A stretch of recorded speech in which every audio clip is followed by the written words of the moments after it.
আপনারা কেউ খাস জমি কিনবেন না। 3 থেকে 5 ধরনের জমি কিনা নিষেধ সারা বাংলাদেশেই, ল্যান্ড সেক্টরের পক্ষ থেকে, গভর্নমেন্টের পক্ষ থেকে।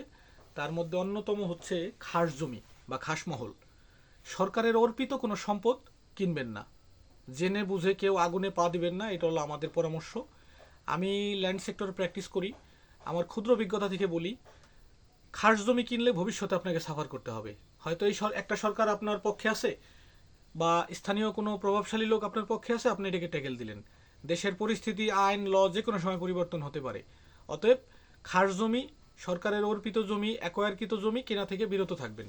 অনেকে আমরা দেখি লোভের বশবর্তী হয়ে, বিশেষ করে ব্রোকার সিন্ডিকেটের দ্বারা পরিচিত হয়ে খাস জমি কেনার চেষ্টা করে, মনে করে যে এটা আমি ভোগ দখল করতে পারবো, আজীবন থাকতে পারবো।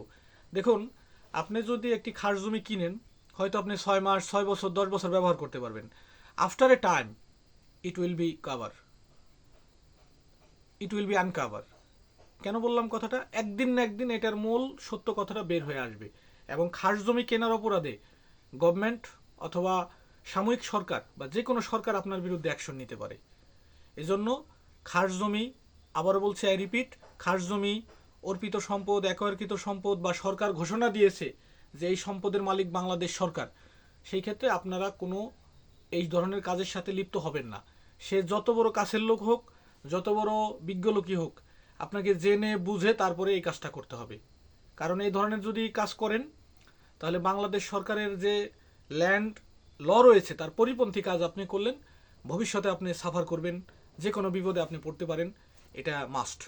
অতএব মূল মুদ্রা কথা হচ্ছে, ফ্রেশ লাইন হচ্ছে, আপনি কোনো গভর্নমেন্ট রিলেটেড, সরকারের কোনো অর্পিত সম্পদ, অ্যাকোয়ারকৃত সম্পদ কেনা যাবে না। This is final.